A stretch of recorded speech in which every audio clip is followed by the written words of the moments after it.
Interlagos, curva 9. Menos de 30 segundos de corrida. Um silêncio pesado atravessa o barulho dos motores. O carro de Gabriel Bortoleto está em pedaços, cravado no muro.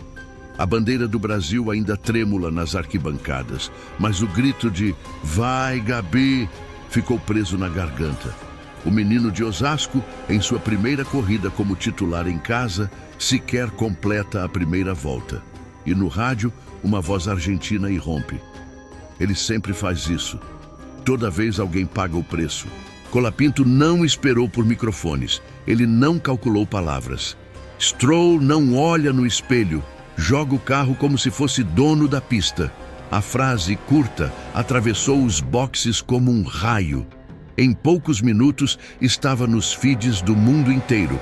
Mas essa não é apenas a história de um toque. É sobre o que vem depois, sobre quem fala e quem escolhe se calar. Porque do lado de cá, Bortoleto apenas abaixou o capacete. Silêncio. Nenhuma acusação, nenhum gesto teatral. Mas o que poucos viram foi o que esse silêncio significava. Este vídeo vai te mostrar o que a Fórmula 1 nunca deixou você ver. Não é só sobre ultrapassagens, curvas e pódios, é sobre orgulho, pressão, ego, política e escolhas que podem definir não só uma carreira, mas o respeito de toda uma geração. Então responda, por que Gabriel Bortoleto se calou enquanto o mundo pegava fogo ao redor dele? E antes de a gente aprofundar nessa história, já diga nos comentários de onde você está nos assistindo.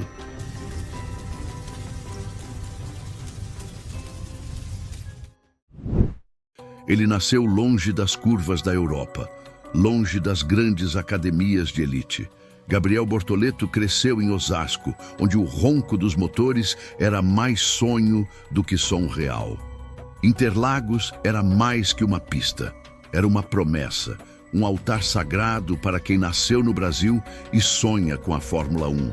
E foi nesse mesmo templo que ele chegou. Agora não mais como espectador, mas como gladiador. Pela primeira vez, como piloto titular. E com isso veio tudo. A camisa da escola com o nome dele, os repórteres na porta de casa, a vizinhança pintando o muro com as cores da Sauber. Mas o que ninguém contou é o peso invisível que acompanha essa euforia. Cada olhar carregava uma expectativa, cada flash, uma cobrança. A torcida não queria só ver um brasileiro na F1, queria vencer com ele. A mídia queria manchetes. A família queria ver o menino brilhar e o menino só queria correr. Mas ali, entre o paddock e o grito preso na garganta, havia um abismo chamado pressão. Porque representar um país inteiro aos 21 anos numa das corridas mais difíceis do calendário exige mais do que talento. Exige nervos de aço. E Interlagos, como todo templo sagrado, não perdoa distrações. A chuva que ameaçava, o traçado traiçoeiro, o eco das arquibancadas pressionando por um milagre. A largada se aproximava.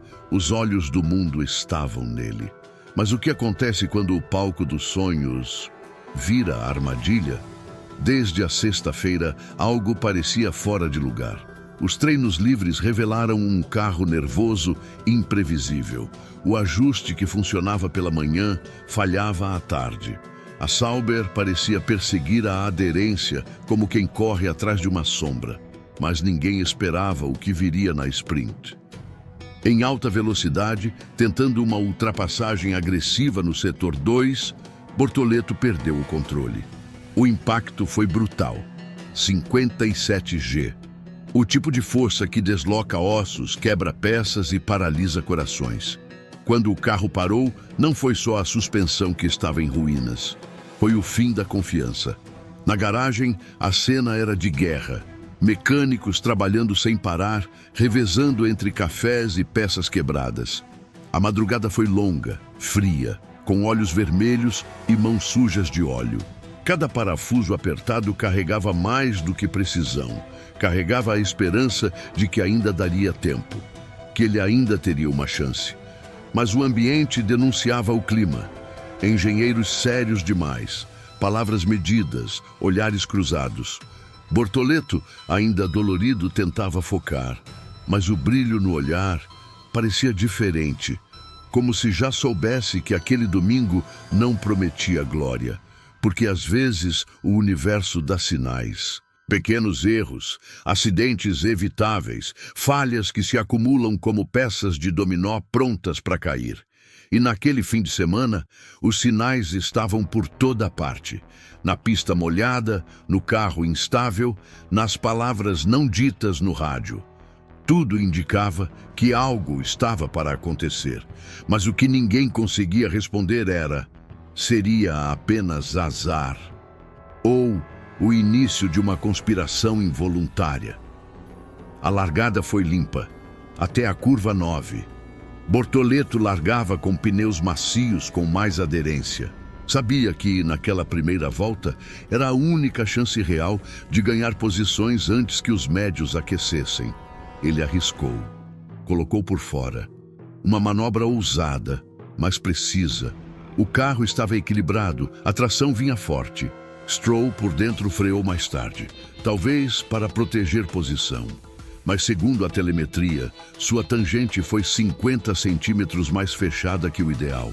Meio metro.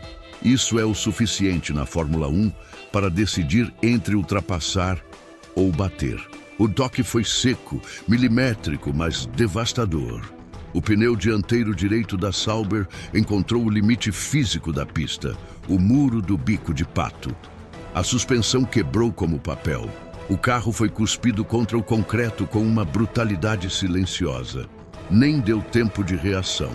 A corrida de Gabriel Bortoleto, o herói da arquibancada, o filho de Osasco em solo sagrado, acabou ali, antes mesmo de uma volta ser completada. E enquanto a câmera cortava para a namorada dele nas arquibancadas, mãos no rosto, olhos sem entender, o mundo inteiro absorvia o choque. Mas não foi o impacto que mais doeu. Não foi o barulho do carbono se despedaçando, nem o silêncio dos fãs. O que rasgou por dentro foi o tempo. O tempo investido, os sonhos construídos, o caminho até ali. E tudo desmoronando em poucos segundos. Porque quem corre na Fórmula 1 não teme o acidente. Teme não ser lembrado. E naquele momento, o medo de Bortoleto não era o muro. Era que, depois de tudo, sua história terminasse sem ter começado. Franco Colapinto vinha logo atrás e viu tudo. O toque, a linha fechada, o muro se aproximando como um ímã inevitável. Quando Bortoleto bateu, Colapinto não apenas freou, ele ferveu. No rádio, a voz do argentino irrompeu sem filtro. Ele sempre faz isso, sempre tira alguém da pista. Não olha no espelho, não deixa espaço. Foi um desabafo, mas não qualquer um. Era a fúria acumulada de quem também já esteve na mira do descaso.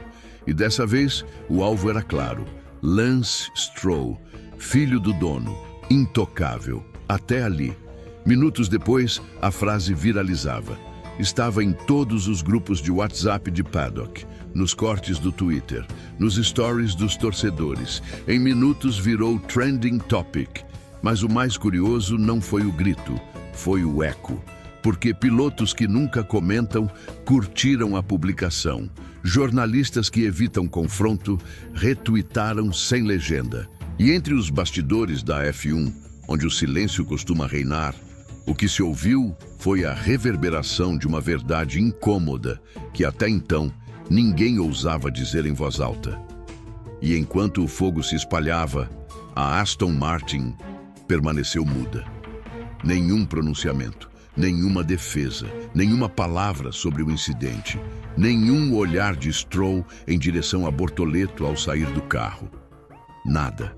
Mas às vezes, na Fórmula 1, o que mais pesa não é o que se fala, é o que se cala. Porque naquele momento, o que mais chamou atenção foi quem se calou.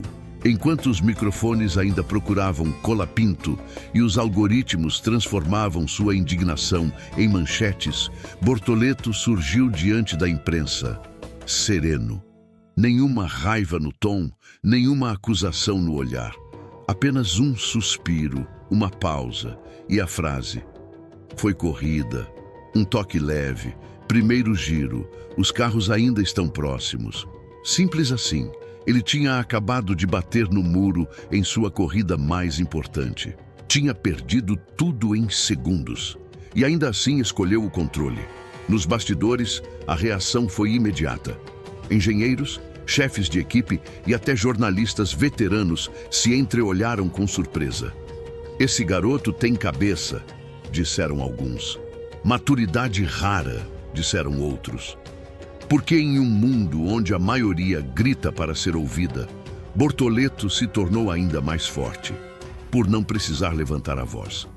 Ele não alimentou a polêmica, não cedeu à emoção, manteve a compostura de quem sabe que, em ambientes políticos como a Fórmula 1, às vezes o silêncio é a resposta mais estratégica de todas. E ali estava o contraste. De um lado, o fogo latino de Colapinto jogando gasolina no debate. Do outro, a quietude quase estoica de Bortoleto, deixando que os fatos falassem por si. Mas isso levanta uma dúvida que ninguém conseguiu ignorar. Por que ele escolheu o silêncio? Se era a vítima? A imagem do toque foi repetida dezenas de vezes nas emissoras internacionais. Câmeras em slow motion, análises em 3D, gráficos de trajetória. E no meio da dissecação, um dado técnico emergiu como faca afiada. Segundo a telemetria, Lance Stroll freou 16 milissegundos antes do ponto ideal. Um detalhe imperceptível ao olho humano, mas que na Fórmula 1 muda tudo. Isso deslocou o centro de gravidade, desestabilizou o carro e puxou levemente a traseira para dentro, exatamente o suficiente para provocar o toque. Não foi deliberado, mas foi negligente. A leitura da imprensa europeia foi clara. O incidente poderia ter sido evitado. O choque só se tornou inevitável por uma combinação de erro técnico e estilo agressivo. Mas o silêncio da Aston Martin incomodou. Ninguém pediu desculpas, nenhum posicionamento oficial. E nos bastidores começou a surgir algo ainda mais incômodo: o desconforto interno. Membros da equipe teriam confidenciado que já estavam insatisfeitos com a blindagem que envolve Stroll. Quando é o Alonso, ele escuta. Quando é o filho, ninguém pode falar nada. A pergunta que começou a ecoar nos corredores não era mais sobre quem errou. Era sobre quem pode errar impunemente. Porque proteger um piloto por causa do sobrenome não é apenas uma questão de favoritismo. É uma falha estrutural.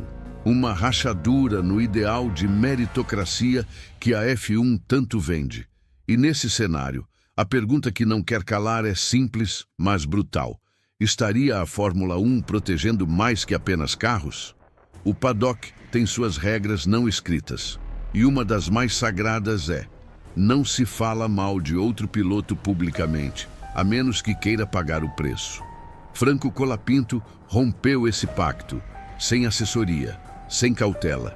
Frente a frente com os microfones, disparou. Ele acha que é dono da pista. Não foi uma metáfora, foi uma acusação direta. A frase caiu como dinamite, não só nas redes, mas dentro das garagens, porque ali todos sabiam exatamente de quem ele estava falando e do que ele estava falando. Na Aston Martin, o clima ficou pesado. A direção não gostou. Assessores correram para conter a repercussão, mas era tarde demais. A fala estava no ar, irreversível. Porém, no paddock, longe das câmeras, o efeito foi outro. Pilotos jovens começaram a comentar em off. Gente que nunca ousou levantar a voz, agora encontrava coragem no exemplo de Colapinto. Alguém precisava dizer isso, disse um. Ele falou por todos nós, confessou outro. O argentino, sem querer, virou símbolo de algo maior. O basta que ninguém tinha coragem de dar. Mas o que isso revelou foi algo ainda maior. Mostrou que o problema não era só o toque. Era um sistema inteiro que gira em torno de silêncio, blindagens e heranças. Colapinto não expôs apenas um erro de corrida. Ele escancarou uma ferida na hierarquia invisível da Fórmula 1.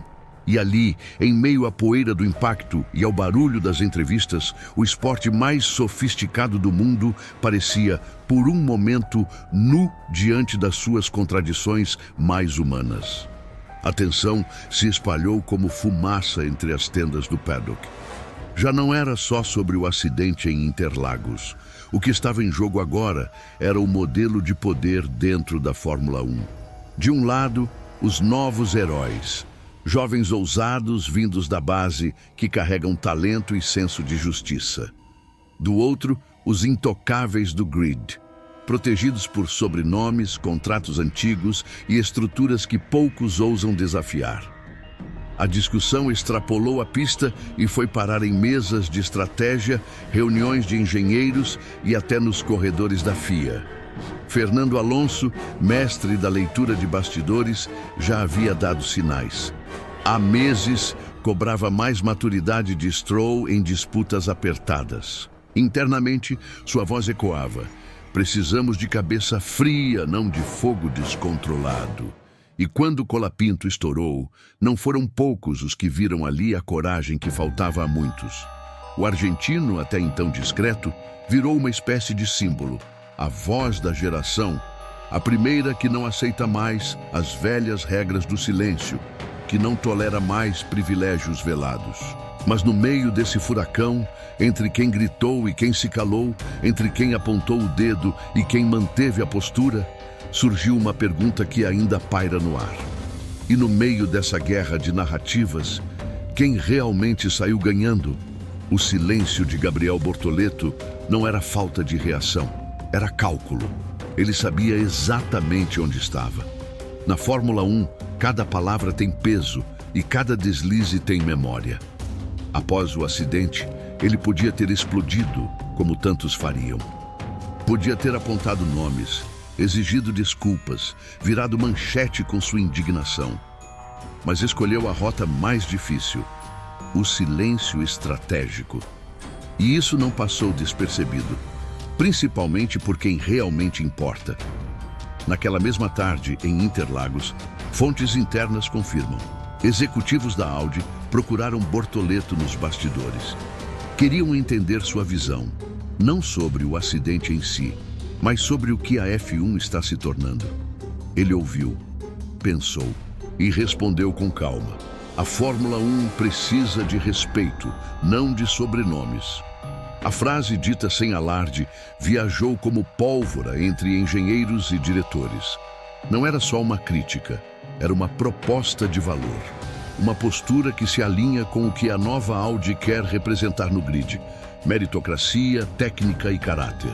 E enquanto muitos gritavam por atenção, Bortoleto apenas observava, analisava, aprendia, porque, ao contrário do que parece, o silêncio não o apagou, o engrandeceu. Sem gritar, ele ganhou o respeito que muitos buscam aos berros. Enquanto os engenheiros analisavam telemetrias e os repórteres perseguiam declarações, nas arquibancadas de Interlagos a cena era outra. Um mar de verde e amarelo emudecido. Gritos que viraram suspiros, bandeiras que pararam no meio do movimento. Gabriel Bortoleto, o menino de Osasco, havia sido lançado contra o muro. E com ele, um pedaço da esperança de uma torcida que esperava por esse momento há anos. Mas o silêncio no autódromo não durou muito. Logo, as redes sociais explodiram. A revolta contra Lance Stroll tomou conta dos comentários, das hashtags, dos vídeos virais. A rua falou alto. No Twitter, no Instagram, no TikTok, surgiram montagens, comparações, desabafos e vídeos da batida em câmera lenta, com legendas como: o Brasil não merecia isso, Stroll matou o sonho de um país, ou esse menino vai voltar mais forte. A emoção do público brasileiro saltou da arquibancada para o digital com a mesma intensidade de quem sente na pele. Porque não era só uma batida.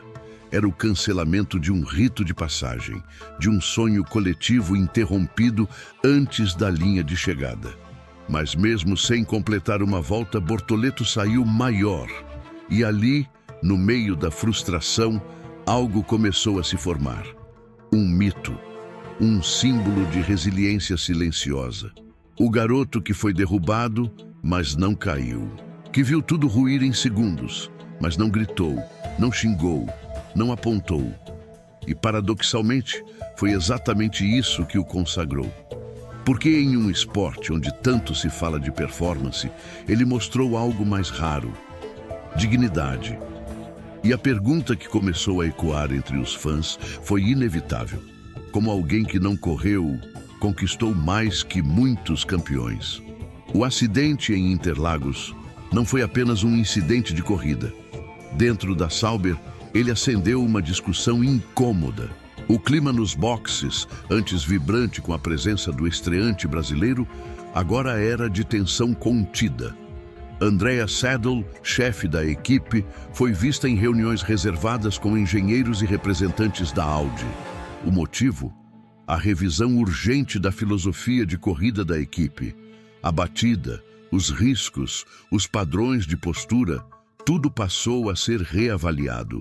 E no centro dessa nova conversa, um nome começou a se destacar com força: Gabriel Bortoleto. A Audi, que assume o controle total da equipe a partir de 2026, não quer apenas um piloto rápido, quer um rosto, um perfil, um símbolo de uma nova era. Alguém que represente competência, maturidade e inteligência emocional. Alguém que saiba vencer, mas também saiba perder, sem comprometer a imagem. E após o caos de São Paulo, após os gritos de uns e o silêncio de outros, Bortoleto apareceu como esse nome, sem pedir, sem forçar, apenas sendo quem é. Isso, para quem está à frente de uma reestruturação de marca, vale mais do que qualquer pódio momentâneo. E assim, entre planilhas de desempenho e telemetrias revisadas, começou a se desenhar o futuro da equipe. Um futuro onde o nome do brasileiro ganhou força nos corredores executivos. Não por números, mas por postura. E talvez o mais curioso e mais simbólico seja isso: Bortoleto não foi reposicionado apesar do acidente. Ele foi reposicionado por causa dele. Porque às vezes é no impacto que se revela o que um piloto realmente carrega. E a constatação é inevitável. Tudo isso só foi possível por causa do muro. A Fórmula 1 sempre foi movida por velocidade, mas há algo mudando sob o capô. Pela primeira vez em muito tempo, o que se discute não são apenas décimos de segundo, mas valores. O acidente entre Stroll e Bortoleto não gerou só debates técnicos. Levantou uma cortina sobre o velho privilégio que muitos fingem não ver. Pilotos com sobrenomes pesados, protegidos por estruturas que resistem à crítica. Mas a paciência do paddock está se esgotando. E a pergunta que surge, cada vez mais audível, é: até quando? Enquanto isso, surge um novo arquétipo de piloto. Um que não precisa do berro, nem da fama herdada. Que se destaca pela postura, pelo autocontrole, pela consciência do impacto que suas ações ou omissões têm fora das pistas. Colapinto representou o grito necessário. Mas foi o silêncio de Bortoleto que cavou espaço no inconsciente do grid. Um silêncio que, em vez de submissão, revelou estratégia. Que, em vez de fraqueza, revelou força. A F1, ainda que sem admitir, começa a valorizar algo mais raro do que talento: maturidade. E talvez esse seja o verdadeiro ponto de virada. Uma nova geração está surgindo, não apenas mais rápida, mas mais lúcida. Gente que sabe que, em um ambiente onde todos correm, o diferencial não está no pé direito, mas na cabeça. E se esse novo cenário estiver mesmo tomando forma, talvez a pergunta mais importante seja essa: e se o futuro da Fórmula 1 não for velocidade, mas consciência? Antes do acidente, antes do silêncio, antes da explosão de Colapinto, havia um menino de macacão desbotado, cruzando pistas de kart pelo interior de São Paulo. Gabriel Bortoleto começou assim, longe dos holofotes, mas perto do asfalto. Seus primeiros títulos não vieram com manchetes, mas com constância. Era o tipo de garoto que não precisava da atenção, porque os resultados falavam por ele. Quando chegou na F3, venceu como estreante. Quando subiu para a F2, repetiu o feito. Discreto, determinado, eficaz. Um padrão silencioso de grandeza começava a se desenhar. E agora, na Fórmula 1, ele faz o mesmo. Sem estardalhaço, sem desafiar jornalistas, sem criar conflitos com colegas. Bortoleto entrou no grid mais elitista do automobilismo global, mantendo o mesmo código que o trouxe até aqui. Falar menos e entregar mais. Mas há uma diferença agora. Pela primeira vez, o mundo está observando. As câmeras estão atentas. Os diretores de equipe, os fãs, os rivais, todos estão vendo. E o que estão vendo é raro, é valioso. É o tipo de comportamento que não se aprende.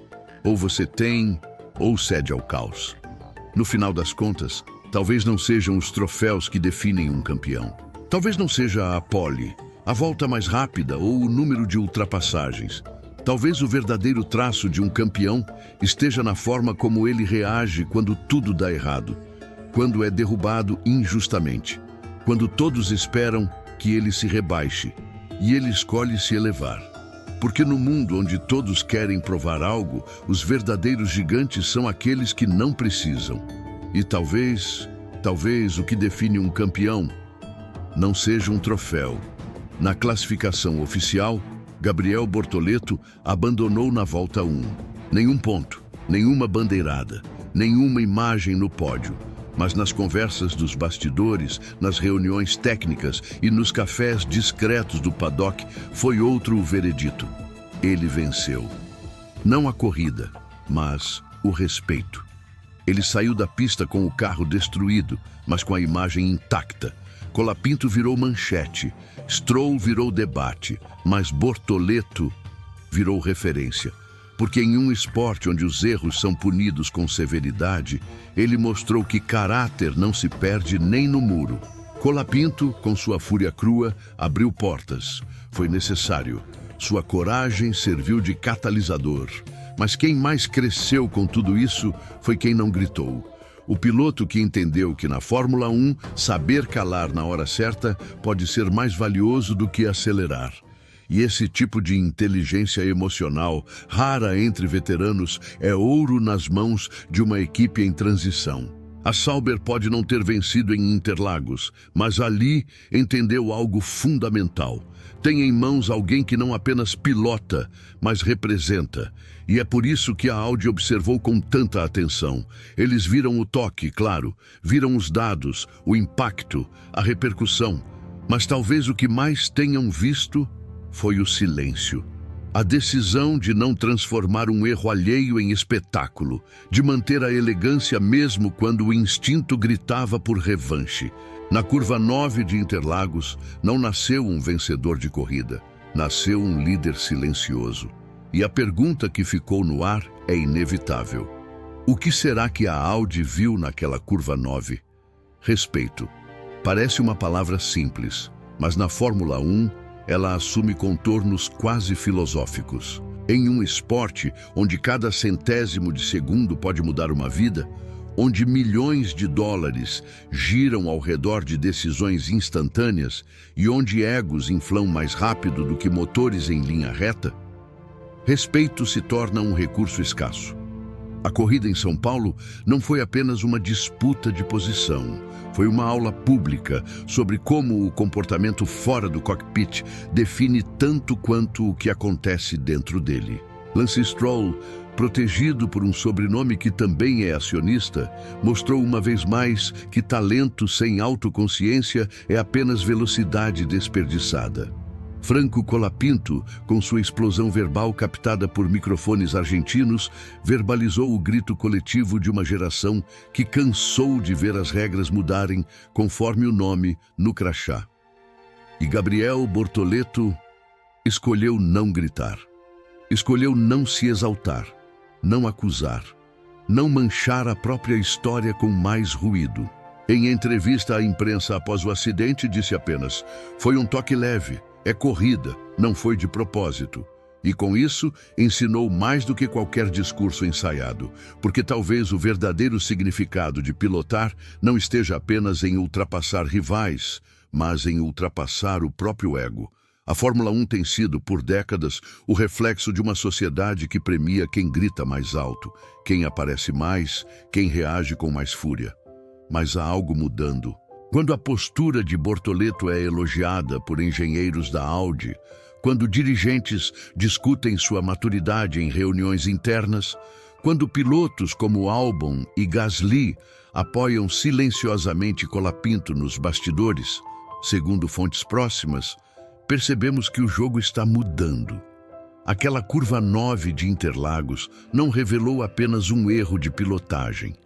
Revelou um novo paradigma. Um piloto que, mesmo atingido, mesmo frustrado, mesmo pressionado por todo um país, preferiu a compostura.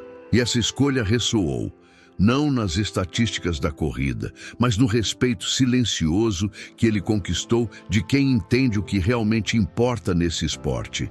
O mesmo respeito que Max Verstappen demonstrou meses antes, quando recomendou à Red Bull que ficasse de olho em Bortoleto, motorsport.com. O mesmo respeito que a torcida brasileira gritou com fúria e dor quando viu o carro dele destruído no muro. Esse vídeo não foi sobre um acidente, foi sobre um símbolo. Um sinal de que talvez, só talvez, a nova geração de pilotos esteja pronta para algo maior do que apenas correr. Eles estão prontos para representar, inspirar, reescrever as entrelinhas do paddock. E entre todos os nomes que circularam naquele domingo, um brilhou, mesmo calado. Naquele domingo, enquanto todos falavam, foi no silêncio de Bortoleto que nasceu uma nova era. Se essa história mexeu com você, curta o vídeo, comente aqui embaixo o que mais te marcou e compartilhe com alguém que precisa ouvir isso. Não se esqueça de se inscrever no canal e ativar o sininho, porque a próxima curva pode mudar tudo de novo.